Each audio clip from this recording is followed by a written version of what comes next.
오늘 이야기 위해 지난 시간 살펴봤던 압달락을 적용했던 말씀을 다시 한번 살펴봅니다. 사울의 그 포기, 그 다음에 이 요나단의 결단이 있었죠. 포기할 수밖에 없는 상황을 맞닥뜨렸을 때 핑계거리를 찾아서 시대를 탓하고 부모를 탓하고 다른 사람을 탓하고 환경의 여건을 탓하는 비겁한 모습, 그건 그리스도인이 가질 모습이 아니니 보이지 말아야 한다 라는 적응의 말씀을 드렸습니다. 아무리 힘들고 어려운 부정적인 상황을 맞닥뜨린다 해도 포기하지 말아야 합니다. 왜냐하면 그럴 때 할 수 있다는 믿음과 생각을 가지고 어떻게 극복해 나갈 것인가 라는 방법을 찾을 때 하나님의 능력을, 하나님의 역사하심을 경험할 수 있기 때문입니다. 그래서 그 방법을 하나님의 역사하심에서 찾아야 된다라고 우리가 말씀을 들었습니다. 하나님의 함께 하심에 대한 믿음에서 찾아야 합니다. 하나님의 우리의 삶의 모든 영역에 일하심을 굳게 믿는 믿음에서 찾아야 합니다. 믿음만이 우리로 하여금 능히 이 세상의 거센 풍파를, 이 세상의 거센 유혹과 핍박을 능히 이길 수 있게 하는 비결이기 때문입니다. 요나단과 그 무기든 자인 이 부관처럼 믿음의 사람과 동역자, 마음과 뜻을 하나로 품고 나아가는 두세 사람만 있어도 이스라엘의 전쟁에서 이 승리한 것처럼 그 교회 공동체는 살아있는 공동체, 또 하나님의 역사심을 능히 있게 하는 그런 공동체가 될 수 있습니다. 하나님은 당신의 일을 행하실 때에 믿음의 사람을 통하여 역사하십니다. 하나님은 믿음으로 담대하게 나갈 때 역사하십니다. 주저하고 계산하는 것이 아니라, 다른 것이 아니라 하나님의 역사하심을 믿고 과감하게 행동으로 옮길 때 하나님이 그 위에 일하십니다. 따라서 하나님께서 말씀을 통해 주시는 결심과 결단들을 과감하게 실행에 옮겨 나가야 합니다. 그런 믿음으로 과감하게 발걸음을 옮긴 요나단 앞에 어떤 일이 펼쳐졌을까? 이 시간 성령 하나님 역사하심으로 이 믿음의 역사 또한 우리 앞에 일어나게 되기를 간절히 바랍니다. 우리 16절 같이 읽겠습니다. 베냐민 기브아에 있는 사울의 파수꾼이 바라본즉 허다한 블레셋 사람들이 무너져 이리저리 흩어지더라. 아멘. 사무엘상 14장 16절에서 23절이죠. 베냐민 기브아는 사울의 고향인 이 베냐민 지방의 성읍 기브아를 가리킵니다. 그리고 무너져 이리저리 흩어지더라 라는 말씀에서 이 무너지다 라는 말은 문자적으로 녹아내리다 라는 뜻입니다. 따라서 이 16절은 블레셋의 군대가 14절 말씀처럼 요나단의 공격에 의해 블레셋 수비대가 패퇴한 것과 또 12절에 하나님의 초자연적인 역사로 말미암는 그 공포로 인해서 블레셋 군사들의 마음이 혼비백산, 곧 몹시 놀라서 넋을 잃어버리는 모습을 보이고 있음을 말합니다. 사실 요나단과 그의 무기든 자 단 2명이 쳐들어와서 20년가량을 죽인 사건은 막강한 군사력을 가진 블레셋의 입장에서는 별 대수롭지 않는 일입니다. 군사들을 더 보내서 얼마든지 죽일 수 있는 상황입니다. 그러나 그들이 몹시 놀라서 넋을 잃어버리는 모습을 보이는 것은 하나님께서 그들에게 큰 두려움을 그들의 마음에 주셨기 때문입니다. 사람이란 마음이 무너져 버리면 아무것도 할 수가 없기 때문입니다. 그래서 무엇보다 마음을 지키는 것이 아주 중요합니다. 정치적 이야기를 해서 좀 그렇습니다만은 윤석열 당선자 보십시오. 마음을 그 건진 법사한테 또 먼 스승한테 마음을 뺏기니 청와대는 죽어도 들어가지 한 발짝도 디디지 않겠다. 그렇게 미신에 무속에 휩싸이지 않고는 그럴 수가 없는 거예요. 미혹은 마음을 홀려 빼앗김이에요. 이 마음을 빼앗겨버리기 때문에 어떻게 할 수가 없는 거예요. 자신의 마음을 빼앗은 존재에 따라서 이끌려 살 수밖에 없는 거예요. 그래서 사람이란 마음이 무너져 버리면 아무것도 할 수 없어요. 이 마음은 사람의 지식, 감정, 의지의 움직임이에요. 그러니까 그 움직임에 거느리는 정신적 상태를 말합니다. 마음은 우리의 생각, 우리의 감정, 또 의지의 움직임. 그러니까 그 사람의 생각이 어떤지, 그 사람의 의지가 어떤지, 그 사람의 감정이 어떤 것인지를 그 총체적으로 말하고 있는 것이 마음이라는 거예요. 그래서 인간의 행동을 낙해해요. 그래서 생각과 감정이 이 두려움이 휩싸이게 되니까 어떤 일을 이루려는 의지가 무너져 내려버리는 거예요. 그러니 어찌할 바를 알지 못하고 이리저리 흩어져 버리는 겁니다. 이를 통해서 할 수 있는 것은 우리의 마음을 지키는 것이 매우 중요하다는 거예요. 잠언서 4장 23절 말씀입니다. 모든 지킬 만한 것 중에 더욱 내 마음을 지키라. 생명의 근원이 이에서 남이니라. 살아가려는, 살고자 하는 그런 모든 힘의 근원이 마음에서 나오니까, 만약에 마음을 지키지 않게 되어지면 생명의 근원이 없어지게 되니까 살고 싶은 생각이 없는 거예요. 살아보려고 하지 않게 되는 거예요. 그래서 무엇보다 지킬 만한 것들이 여러 가지가 있지만 그 무엇보다 가장 중요한 것은 마음을 지켜야 된다는 거예요.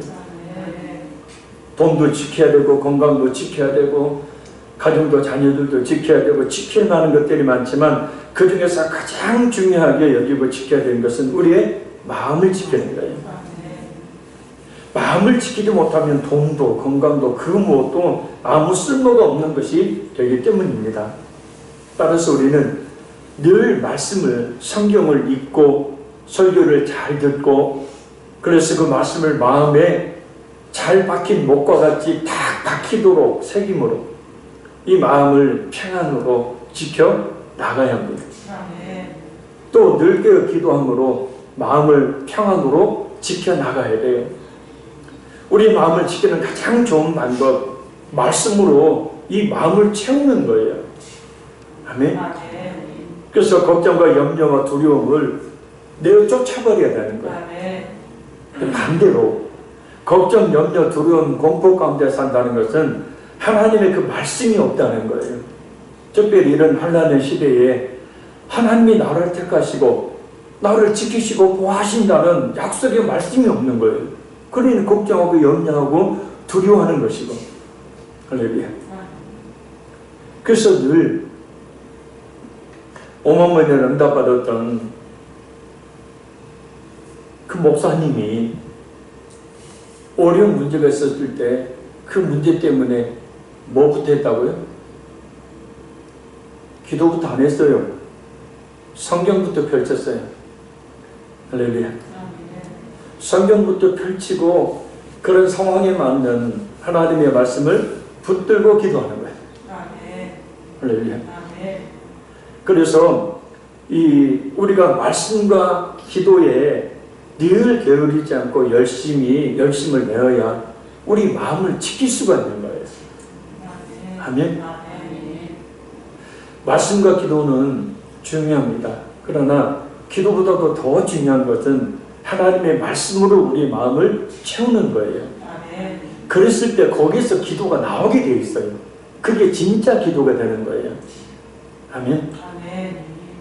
그래서 말씀과 기도로 우리의 마음을 잘 채워서 우리의 마음이 늘 평안과 소망으로 가득 차게 되기를 간절히 바랍니다. 지금까지 여러분들이 그렇게 해오셨지만 앞으로도 그렇게 해보세요. 늘 성경을 읽고 또 설교 시간에 말씀 잘 들어서 그 말씀을 마음에 듬뿍 담아 놓으면 마음이 뭐요? 걱정, 염려, 두려움이 없게 되잖아요. 또 그것을 붙들고 그 말씀을 붙들고 하나님께 또 간절히 기도하는 겁니다. 그런데 성령께서 충만히 임하심으로 말미암아서 우리의 마음속에 걱정, 염려, 두려움, 앞날에 대한 불안감, 이 모든 것들이 자리를 차지할 틈이 없게 되는 것입니다. 자, 그런데 하나님은 우리에게 말씀과 기도로 이렇게 우리의 마음에 이 모든 것들을 다 부정적인 요소들을 다 내어쫓고 평안으로 소망으로 가득 채우라고 하심에도 불구하고 그렇게 하지 않게 되어지면 결국은 또 이 마음이라는 것이 결국은 거기에 휩싸이게 되어지면 아휴 살아서 뭐해 죽고 싶다. 아휴 또 어떻게 될까 이런 생각만 하면 살게 된다는 거예요. 하나님이 블레셋 군대의 그 마음이 큰 두려움을 주자 그들이 혼비백산해서 아무것도 하지 못하는 상황에 이리저리 흩어질 수밖에 없는 이 상황을 우리가 잘 기억하고 따라합니다. 무엇보다 내 마음을 지키자. 우리 17절 읽겠습니다. 사울이 자기와 함께한 백성에게 이르되 우리에게서 누가 나갔는지 점호하여 보라 하여 점호한 즉 요나단과 그의 무기를 든 자가 없어졌더라. 아멘. 점호하다라는 말은 헤아리다 계수하다는 뜻입니다. 사울 왕이 블레셋 진영의 혼란이 이스라엘 병사에 의해서 일어난 것으로 판단했음을 말합니다. 그래서 이스라엘 병사 중에 누가 블레셋 진영으로 갔는지 병사들이 수를 파악해 보려고 한 겁니다. 근데 점호를 해본 결과 요나단과 그 무기 든 자만 없다는 것이 드러납니다. 블레셋 군대가 혼비백산하게 된 것은 하나님의 초자연적인 역사심이었지만 그러나 그 하나님의 역사심을 잊게 했던 것은 바로 하나님을 의지한 요나단의 결단되는 행동이었다는 것을 우리가 꼭 기억해야 합니다. 그 많은 이스라엘 사람 가운데 유일하게 하나님을 의지하여 믿음의 책발을 내디뎠던 요나단을 통해서 하나님께서 역사하신 거예요. 독일의 시인 괴테가 이런 말을 했습니다. 신앙은 불가시적인 것에 대한 사랑이다. 불가능하게 보이고 있을 수 없는 것으로 보이는 것에 대한 우리의 신뢰다. 그러니까 신앙은 불가시적, 눈으로 직접 확인할 수 없는 것에 대한 사랑이라는 거예요. 불가능하게 보이는 것을 가능한 것으로 보는 확신, 그리고 있을 수 없는 것을 있는 것으로 굳게 믿고 의지하는 것이 곧 신앙이고 믿음이라는 거예요. 우리가 보이는 것에 의존한다 해도 불안해질 때가 많은데 보이지 않는 것에 의존한다라는 것은 이 신앙, 믿음이 아니고는 도저히 있을 수 없는 일입니다. 그래서 믿음이에요. 그래서 아무나 믿음의 행동을 할 수 있는 것이 또한 아닌 겁니다. 대부분은 불가능하게 보이는 것을 보고 그 앞에 주저앉아 버립니다. 있을 수 없는 일이다 여기서 포기해 버립니다. 할 수 없다라고 여기서 그냥 그 자리에서 엉망불평 늘어놓죠. 그러나 믿음이란 불가능하게 보이는 것 이면에 가능이 있음을 보는 거예요. 없는 것으로 여겨지는 것 이면에 분명히 존재하고 있는 그것을 보게 합니다. 믿음은 헛된 망성을 쫓는 것이 아니에요. 하나님의 살아계신가 그 능력의 무한하심을 믿는다면 얼마든지 불가능한 상황이지만 믿음의 촉발을 내디딤으로 가능으로 바꿔놓습니다. 우리의 삶 역시도 마찬가지예요. 우리는 내일을 알 수 없습니다. 그러나 하나님의 살아계심을 믿고 의지하면 어떤 불가능한 상황도 가능하게 돼요. 보이지 않는 것들 또한 눈앞에 보이는 것으로 있게 만들 수가 있게 되어집니다. 히브리서 11장 1절 말씀처럼 믿음은 바라는 것들의 실상이요 보이지 않는 것들의 증거가 되기 때문입니다. 그래서 성경에 등장하는 믿음의 성도들은 하나같이 갈 바를 알지 못하는 상황 속에서 갔고 기대할 수 없는 상황 속에서 기대했고 있을 수 없는 불가능한 그런 상황 속에서 가능을 보고 나갔던 거예요. 그래서 그들이 믿음의 사람이라 불렸고 그런 믿음 위에 하나님의 역사심의 놀라운 은혜가 부어졌다는 겁니다. 그러니 우리 역시도 불가능하다고 여기는 현실, 보이지 않는 것들만을 생각하지 말고 믿음을 가지고 살아가야 합니다. 거기엔 반드시 요나단이 외쳤던 것처럼 여호와께서 우리를 위하여 일하실까노라 라는 믿음을 가져야 하고 말입니다. 아멘. 하나님이 나와 함께 하신다. 하나님이 분명히 역사하신다. 그러니까 이 간단한 이 말 한마디 속에 그들의 신앙, 그들의 믿음이 내포되어 있죠.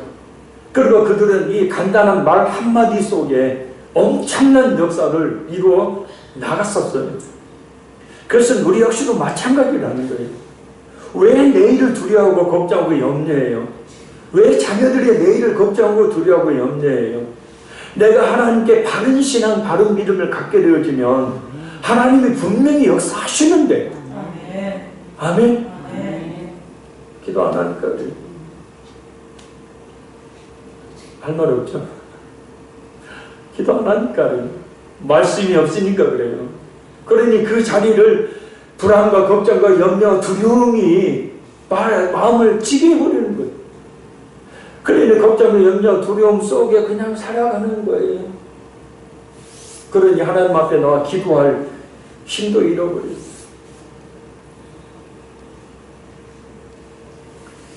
이 밤에 다시 한번 붙드시기 바랍니다. 하나님은 너와 함께 하신다. 하나님은 분명히 역사하신다.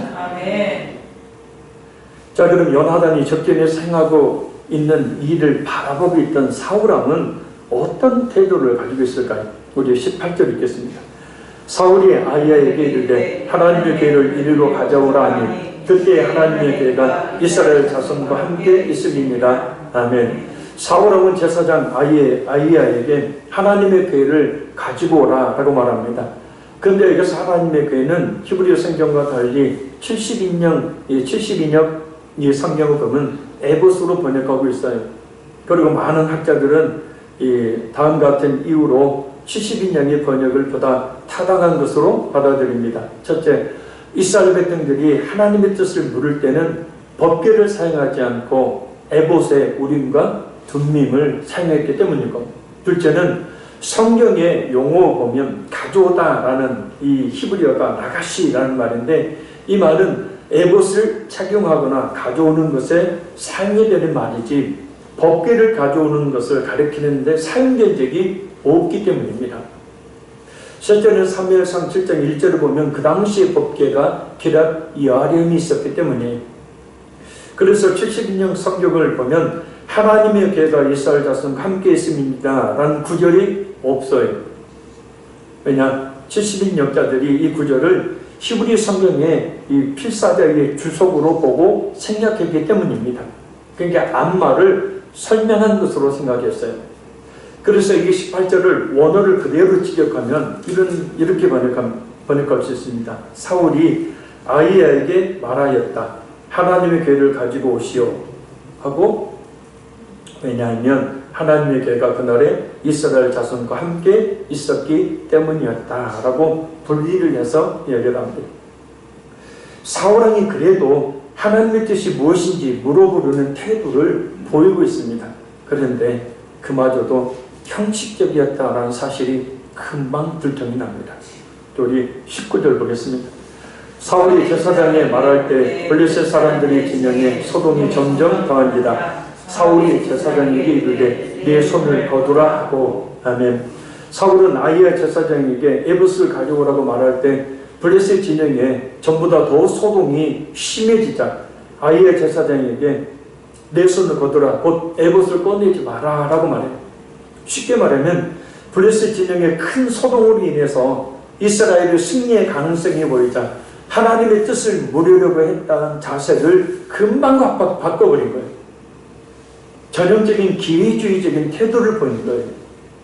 어려울 때는 하나님을 의지하는 것 같으면서도 어려움이 사라지면 이내 자신의 뜻대로 향하는 교만한 태도를 보이는 겁니다.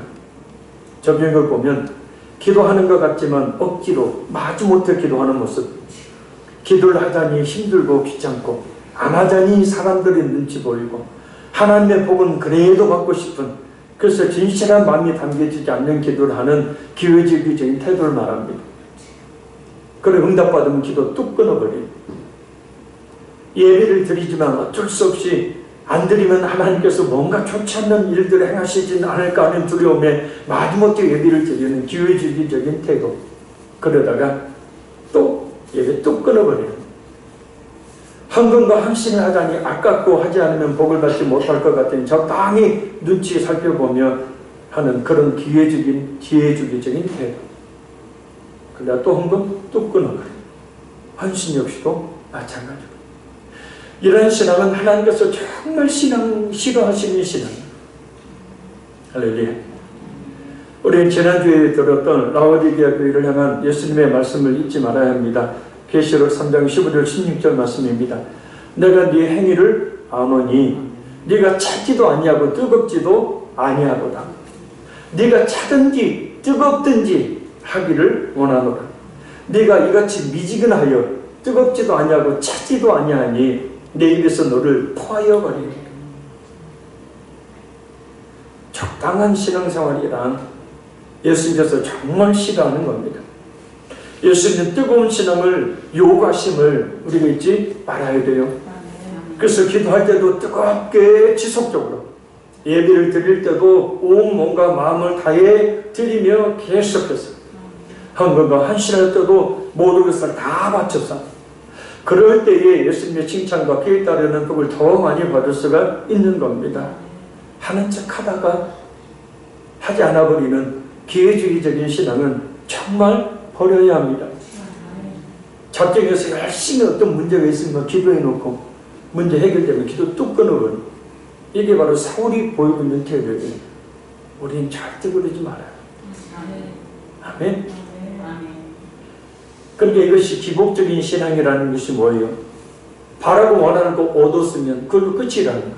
이게 바로 기복적인 신앙이에요. 그런데 성경이 말씀하는 신앙은 바라고 원하는 것들을 얻었든 얻지 않았든 끝까지 하나님을 의지하여 하나님을 자꾸 의지하는 거예요. 아멘. 지금 내가 네 행위를 아노니 그래요. 그러니까 지금 이 자리에 있는 우리의 모든 신앙의 행위를 하나님은 우리의 마음까지도 다 꿰뚫어 보고 알고 계신다는 거예요. 그래, 사람을 의식하지 말고 하나님을 의식하며, 우리 영원한 주인이 되신 우리 예수님을 의식하며, 그 예수님이 분명히 네가 차든지 뜨겁든지 하라, 네가 뜨뜻 미지근하면 내 입에서 토하여 버리리라 라는 이 말씀을 기억하고 더욱더 뜨거운 신앙생활을 더욱더 해나가야 될 줄로 믿습니다. 우리 20절 보겠습니다. 사울과 그와 함께한 모든 백성이 모여 전장에 가서 본즉 블레셋 사람들이 각각 칼로 자기의 동무들을 침으로 크게 혼란하였더라. 아멘. 블레셋전이 심상치 않다라는 것을 안 사울왕은 그 기회를 잡아 블레셋을 치러갑니다. 근데 놀라운 일이 벌어집니다. 바로 블레셋 사람들이 각각 칼로 자기들끼리 서로 칼로 치며 죽이고 있는 혼란이 벌어진 거예요. 이것은 요나단의 과감한 공격을 시발점으로 역사하신 하나님의 초자연적인 역사하심이죠. 하나님의 초자연적인 역사하심으로 공포에 떨었던 블레셋 군사들이 정신이 나가버린 거예요.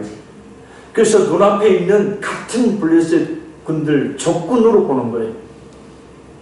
그러니까 적군이 나를 죽이려고 하니 나도 가만히 있을 수 없으니 칼을 꺼내서 서로 쳐 죽이고 있는 상황이 벌어지고 있는 거예요. 자, 이런 현상은 사사기 7장 22절에도 일어났어요. 300명이, 기드온의 300명사죠. 300명이 나팔을 불 때 여호와께서 그 온 진영에서 친구끼리 칼로 치게 하심으로 적군이 도망하여 스레라의 벳시다에 이르고 또 답바에 가까운 아벨 무홀라의 경계에 이르렀으며, 아멘. 기드온과 300명의 용사의 횃불 나팔소리, 그리고 여호와와 기드온의 칼이다 라는 우렁찬 외침에 미디안 연합군 진영의 군사들이 혼비백산해서 갈팡질팡하고 아우성을 치며 도망하기에 정신이 없습니다. 바로 이때 300명의 용사가 다시 나팔을 불자 하나님께서 친히 전쟁을 수행하셨는데, 다름 아님 서로 칼로 죽이는 기상천외한 사건을 하나님이 일으키신 거예요. 기드온과 300명의 용사가 외쳤던 여호와와 기드온의 칼이다라는 외침이 정말 칼이 되어서요, 그들이 칼로 서로를 치게 된 겁니다. 죽음의 극한 두려움에 빠지게 되어지면 모든 사람들이 적으로 보는 거죠. 그러니 그 속에서 살아남는 방법은 적을 먼저 죽이는 방법밖에 없는 거죠. 이스라엘의 한 일은 횃불 들고 나팔을 불며 외친 것뿐입니다. 적을 죽이는 피비린내 나는 전투 현장 속에 들어가지 않았어요. 하나님께서 그들 스스로 두려움에 빠져 서로를 죽게 만드셨던 겁니다. 아니, 같은 아군의 칼날이 그 혼란과 어둠 속에서 여호와 기드온의 칼이 되어서 자신 향해서 오니 미디안 연합군들이 서로 칠 수밖에 없었던 거예요. 오늘 본문의 블레셋 분영 내에서도 이와 똑같은 일이 지금 벌어지고 있는 거예요.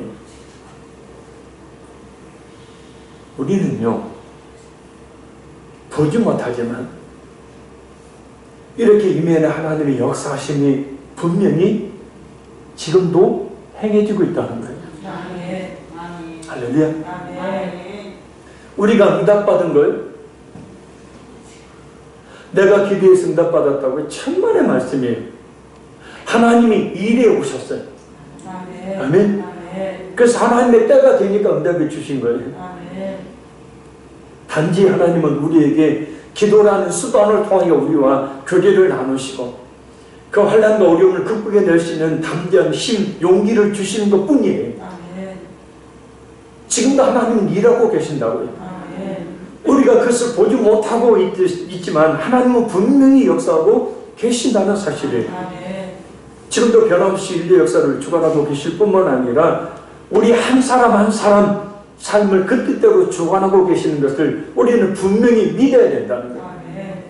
따라합니다. 하나님은 지금도 하나님은 지금도 나를 위해 일하고 계신다. 일하고 계시다.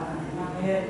그런데 하나님이 일하고 계심을 믿지 못하니까 하나님이 나를 버리신 것처럼 또 하나님이 내게 응답해 주지 않음으로 말미암아서 하나님의 신앙과 원망이 나올 수는 있지만 그럼에도 불구하고 하나님은 변함없이 우리가 알지 못하는 상황 속에서 하나님은 변함없이 지금도 일하고 계신다는 거예요. 아멘. 그것을 좀 믿자는 겁니다. 아멘. 아멘. 아멘. 서로를 칼로 죽이며 두려움에 빠졌던 미디안 연합군들은 오합지들이 되어서 스레라의 벳시다에 이르고 또 답바에 가까운 아벨 모홀라의 경계에 이릅니다. 이 지명들은 주로 요단강 유역들을 말하는 지명입니다. 그러니까 미디안 연합군이 요단강 유역으로 도망을 쳤어요. 오늘 본문에서도 똑같은 일이 벌어지죠. 23절 하반절에 전쟁이 벳아웬을 지납니다. 벳아웬은 베냐민 지파의 산지에 위치한 곳이에요. 그래서 믹마스 서쪽 약 1km지점, 베델 동쪽에 있던 성읍입니다. 그런데 여기서 벳아웬이 언급된 것은 벳아웬 동편의 믹마스에 주도했던 블레셋군이 서쪽으로 페주에서 도망을 가고 31절에 보면 아열론까지 도망을 해요. 그래서 거기까지 쫓아가서 블레셋 군대를 칩니다. 지나다라는 말은 계속되다는 뜻이에요. 그러니까 벳아웬을 지나면서까지 전쟁이 계속되었을 말이에요. 블레셋 군대는 계속해서 도망가고 이스라엘 군대는 계속해서 그들을 쫓아가며 죽이는 거예요. 하나님이 행하신 일들은 우리의 짧은 지식으로는 도저히 이해할 수 없죠. 우리 이 좁은 시선으로 도저히 다 볼 수 없어요. 더군다나 영적으로 일하시는 하나님의 그 일하심을 우리가 믿음의 눈을 열지 않으면 결코 볼 수 없어요. 그러니 육적인 눈만 뜨고 신앙생활을 하게 되어지면 하나님의 일하심을 보지 못하기 때문에 늘 실망하고 좌절하고 절망하고 원망하고 불평을 드러놓게 되는 거예요. 그러나 오늘의 우리의 시점이 부정적인 상황에 놓여있는 시점이든 긍정적인 상황에 놓여있는 시점이든 그럼에도 불구하고 하나님은 분명히 나를 위해서 뭔가 지금 일을 행하고 계신다는 거예요. 아멘. 그것을 분명히 믿는 믿음의 눈을 열자. 아멘. 지금도 하나님은 인류 역사를 특히 우리 자신의 모든 삶 가운데 분명하게 일하고 계시는 그런 하나님이십니다. 우리는 오직 한 가지밖에 없어요.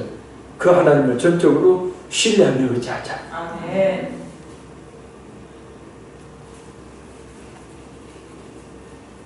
지금까지 지내온 것 주의 크신 은혜예요.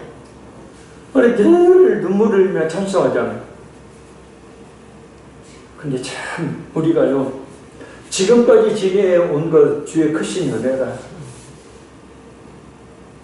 오늘의 시점으로 보면 과거를 돌이켜보니까 그게 다 하나님 뜻이었구나. 그때 이런 일 그래서 벌어졌구나. 그때는 그래서 이렇게 힘들었는데 결국은 그것도 하나님이 행하신 일이었구나 라고 다 보잖아요. 그래 안 그래요? 그 못 보면 절망이에요. 지나고 보면 다 하나님의 뜻이었어요. 우리 다 인정하죠? 아멘. 그죠?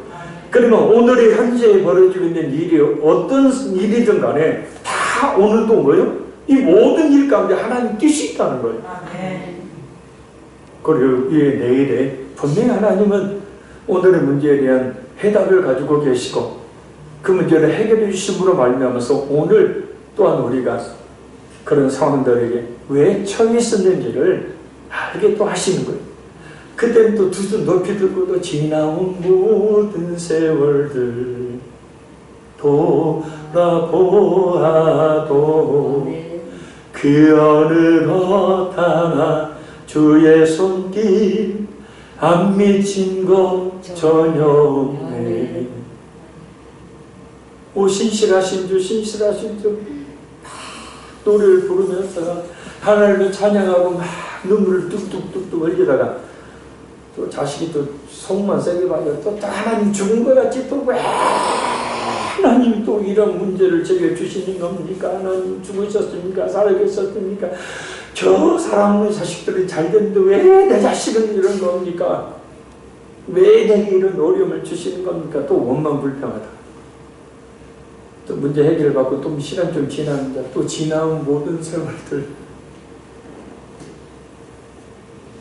따라합니다. 우리 그러지 말자. 분명히 하나님 지금도 일하고 계신다. 아멘. 자, 우리 21절, 22절 읽겠습니다. 전에 블레셋 사람들과 함께 하던 히브리 사람이 사방에서 블레셋 사람들과 함께 진영에 들어왔더니 그들이 돌이켜 사울과 요나단과 함께한 이스라엘 사람들과 합하였고 에브라임 산지에 숨었던 이스라엘 모든 사람도 블레셋 사람들이 도망함을 듣고 싸우러 나와서 그들을 추격하였더라. 아멘. 전에 블레셋 사람들과 함께하던 히브리 사람은 이스라엘이 블레셋의 통치하에 예수되어 있을 때 강제로 징집되어서 블레셋 군대에 편입되었던 이스라엘 사람들 말합니다. 일제시대 때 일본 군대가 우리 한국의 그 남자들을 징집해서 갔던 것처럼 바로 이 사람들이 블레셋 전쟁에 큰 소동이 벌어지고 그 와중에 이스라엘 군사들까지 징집해오자 재빨리 이스라엘 군에 합류한 거죠. 드디어 이제 복수할 때가 왔구나. 그리고 22절에 에브라임 산지에 숨었던 이스라엘 사람들 13장 6절에 언급되어 있던 사람들이죠. 곧 블레셋의 엄청난 군사력을 보고 겁에 질려서 이스라엘 진영에서 도망쳤던 탈영병들이 블레셋 사람들이 도리어 겁에 질려서 도망치는 것을 보고 싸우려고 나와서 그들을 추격하고 있는 거예요. 믿음을 가지고 과감하게 첫 발을 내디뎠던 요나단과 그의 부관으로 인해서 이렇게 전 이스라엘 사람들이 하나로 뭉치게 됩니다. 도망쳤던 사람들조차도 다시 돌아와서 전쟁에 합류하게 된 거예요. 아프리카 탄자니아에 세렝게티라는 국립공원이 있습니다. 그 크기가 그 끝을 알 수 없을 정도로 큰 공원이죠. 그 국립공원에 강을 건너야 하는 수많은 누떼, 소 비슷한 거예요. 그 누떼가 강 주변에서 수십만 마리가 서성거립니다. 왜냐? 강을 건너편으로 가야 풀을 뜯을 수 있는데 강을 건너기가 겁이 나기 때문입니다. 어디로 건너야 할지 무엇보다 강물 속에 있는 악어들이 득실거리고 있는 상황이기 때문에 두려워서 주저주저 하고 있는 거예요. 그런데 이때 누의 이 우두머리는 강을 건너기 적당한 곳을 살핍니다. 그리고 과감하게 자신이 먼저 강을 향해 몸을 내던져요. 그 때를 기점으로 해서 수많은 누떼가 그 우두머리가 건넜던 그 강 뒤를 쫓아서 수많은 누떼가 그 강을 건넙니다. 물론 중간에 이제 악어에게 잡혀먹는 누도 있지만 대부분은 살아나죠. 우리 역시도 마찬가지예요. 누군가가 항상 앞장서야 합니다. 아멘. 모든 교회 사역들, 하나님의 나라를 위한 모든 일들을 과감하게 앞장서는 한시하는 성도가 되어야 합니다. 그래야 다른 사람들이 따라요. 저는 물론이고 특히 중직자들은 그렇게 앞장서도록 부름을 받은 직분자들입니다. 앞장서서 성도들을 이끌어가야 합니다. 내가 먼저 헌신하는데 당연히 따라오겠죠. 그럴 때 더 많은 성도들이 참여하고 또한 그 첫 발걸음 위에 하나님께서 역사하십니다. 아멘. 우리 리모델링 할 때도 그랬잖아요. 어떤 성도의 첫 헌금을 통해서 시작이 되었죠. 한번 따라합니다. 앞장서자.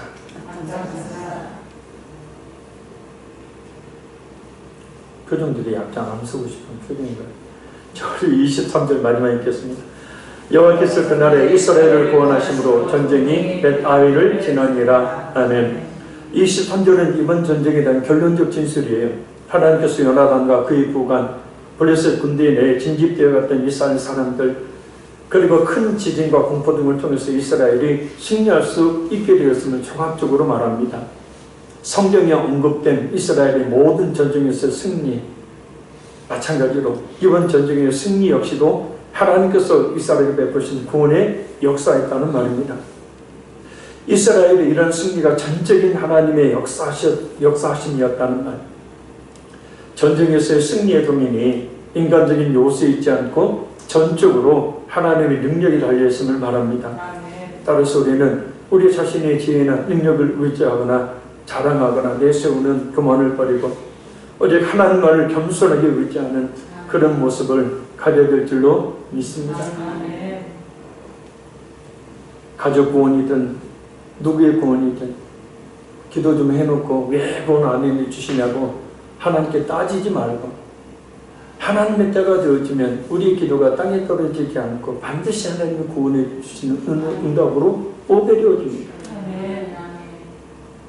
그때를 바라고 더 기도하러 가시는구나 라고 그럼 우리는 그냥 기도만 하면 돼요. 우리 모든 일 역시도 마찬가지예요. 아멘. 말씀 맺습니다. 마음이 무너져 내려버리면 아무것도 할 수 없으니 늘 우리의 마음을 지켜나가야 합니다. 말씀으로 마음을 채워 걱정과 염려, 두려움 등을 내어쫓아서 마음을 지켜야 합니다. 늘 기도로 성령으로 충만해져서 마음을 평안으로 가득 차게 함으로 마음을 지켜나가야 합니다. 믿음이란 불가능하게 보이는 것 이면에 가능을 보는 것입니다. 없는 것으로 여겨진 것 이면에 있는 것을 보는 것입니다. 하나님의 살아계심과 그 능력이 없다함을 믿는다면 얼마든지 불가능한 상황을 가능으로 바꿔놓을 수 있습니다. 그러니 흔들리지 않는 믿음 가져야 합니다. 전적으로 하나님을 기도함으로 의지하여 모든 영적 싸움에서 그리고 삶에서 승리해야 합니다. 적당한 신앙생활은 예수님께서 정말 싫어하십니다. 예수님은 뜨거운 신앙을 요구하십니다. 기도할 때도 예배를 드릴 때도 헌금과 헌신할 때도 하나님께서는 뜨거움을 요구하십니다. 하는 척 했다가 응답받고 해결되면 기도 쉬고 예배 끊어버리고 하는 일들을 결코 해서는 안 됩니다. 하나님은 내가 네 행위를 아노니 네가 뜨겁든지 차든지 하기를 내가 원하노라. 네가 이같이 뜻뜻 미지근한 한 내가 너를 토하여 버리리라 라는 말씀 잊지 말아야 합니다. 믿음을 가지고 과감하게 첫 발을 내디뎠던 요나단과 그의 부관으로 인해서 모든 이스라엘 사람들이 하나로 뭉쳤듯이 하나님의 나라의 일은 그의 모든 사역은 과감하게 앞장서는 한 성도로부터 시작되어지고 그로 인하여 하나님이 그 위에 역사하신다는 사실을 잊지 말아야 합니다. 우리의 시간 말씀을 붙들고 우리의 기도 제목 가지고 우리 잠시 기도하기 원합니다. 하나님, 제 마음 무너져 내리지 않도록 늘 말씀과 기도로 충만케 채워 주옵소서. 하나님의 살아계신가 그 능력이 어떠함을 굳게 믿고 어떤 상황 속에도 흔들리지 않는 믿음으로 주님을 바라보게 하옵소서. 적당한 신앙생활 예수님이 극도로 싫어하시니 뜨거운 신앙 다시 한번 회복하게 도와주시고 믿음을 가지고 늘 책발을 내딛는 그래서 하나님의 역사하심을 잊게 하는 그런 성도를 쓰임받게 하여 주옵소서. 우리 통속으로 주여 한번 간절히 기도하겠습니다. 주여